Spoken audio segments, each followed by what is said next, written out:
Hey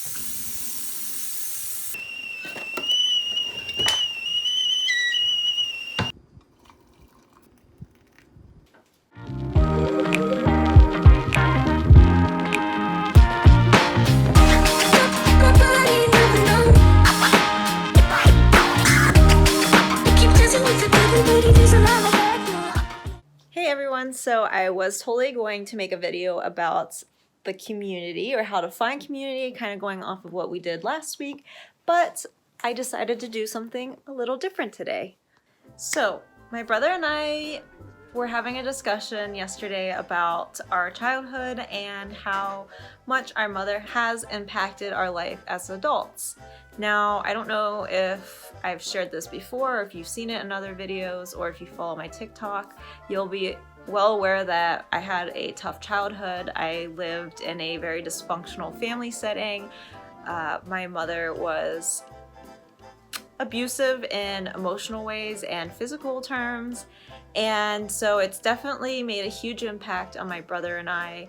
And because we were having that discussion yesterday, I decided I want to talk about it today in this video. Now, it's super common for adults who were in a dysfunctional or abusive household as children to have long-term lasting effects into, well, their adulthood. And we all know that trauma impacts everyone a little bit differently, and everyone probably has had a traumatic event or witnessed something traumatic during their childhood. But what leads to PTSD, and who is a little bit more susceptible to it? You're probably thinking, Lorelai, okay, who then is susceptible to having PTSD or long-lasting effects of childhood trauma?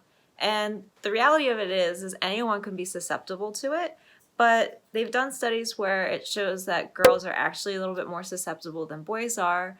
Now, that doesn't really help us indicate who is going to form PTSD. That really depends on the person because each individual is very different. So is the symptoms or the long-term effects. Now, I don't know what I looked like when I was a kid. I don't actually have any memories of my mother from before I was 8, so I don't know the behavior that I had, and I'm quite frankly don't think a lot of people have the self-awareness to tell what they were like when they were 8.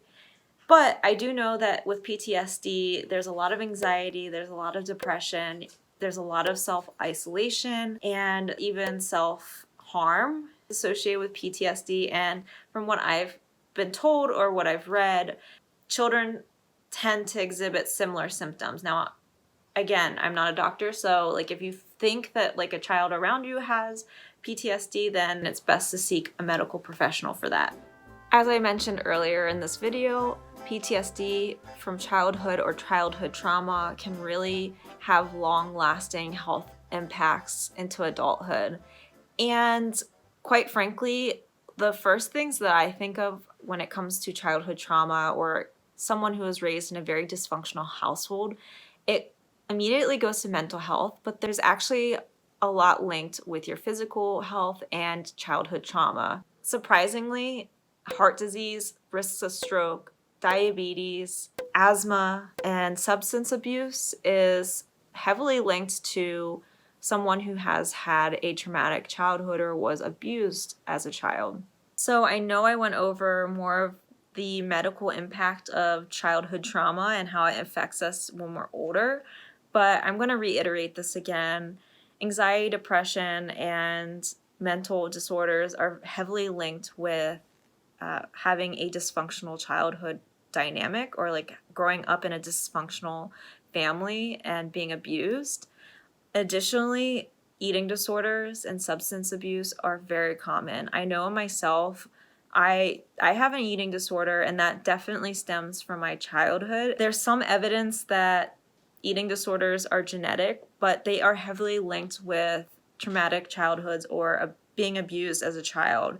And I know mine definitely stems from my childhood because I'm OCD, and a lot of my OCD behavior stems from how my mother treated me as a child. A lot of my fears and anxiety revolving around food is because I had a very unhealthy relationship with food because of my mother.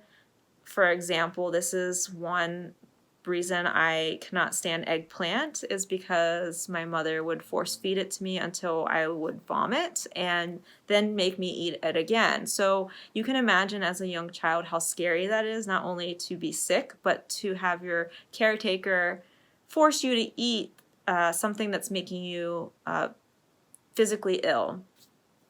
To this day, I cannot eat eggplant.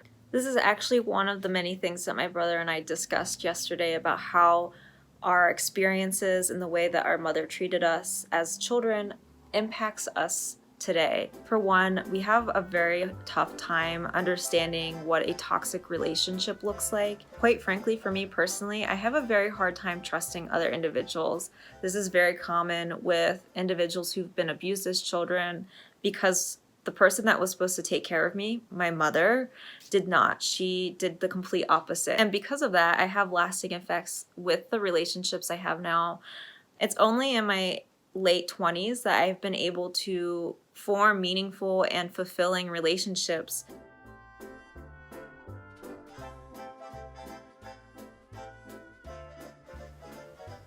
So I was actually in a lot of denial about this for a very long time as to whether or not I truly had an abusive childhood or dysfunctional family. It wasn't until I went to therapy and started talking to other individuals about their childhood that I started to really realize that what my mother did to both my brother and I was not right, and it was not normal, and it was very traumatic. She was definitely physically and emotionally abusive. She was emotionally neglective, and she definitely has mental illness. We don't know what it is exactly because she's never gone to the doctor to have it diagnosed, but you can definitely tell that she's not stable at times, and it seems like she has bipolar, and this in itself is traumatic as a child because you have no idea to what's going on. You don't know why one second your mom is okay and then the next she's screaming at you,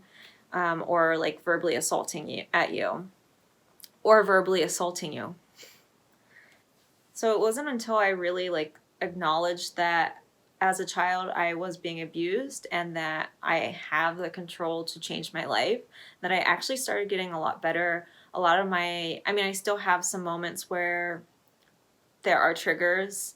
Just the other day, my husband and I were riding bikes. I had a really bad experience with my mom when I was a little kid, and I don't know exactly what happened other than she thought that I had purposely made her fall off her bike, and that was not the case at all. My bike tire had just gotten caught in the tire of hers, and so therefore it made her fall. But she started screaming and hitting me and telling me that it was my fault, that I had done something terrible to her, that I was for making her fall.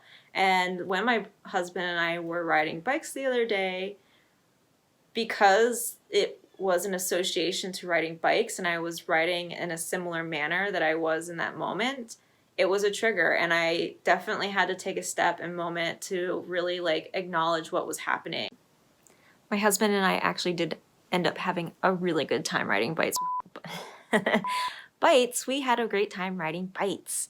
No. So my husband and I actually really did have fun riding bikes together. We were there with our friends, and it's quite familiar for me to have triggers at least once a day, but being aware of them really helps. Having a therapist talk me through them and explain to me what is going on has made me recover so much faster.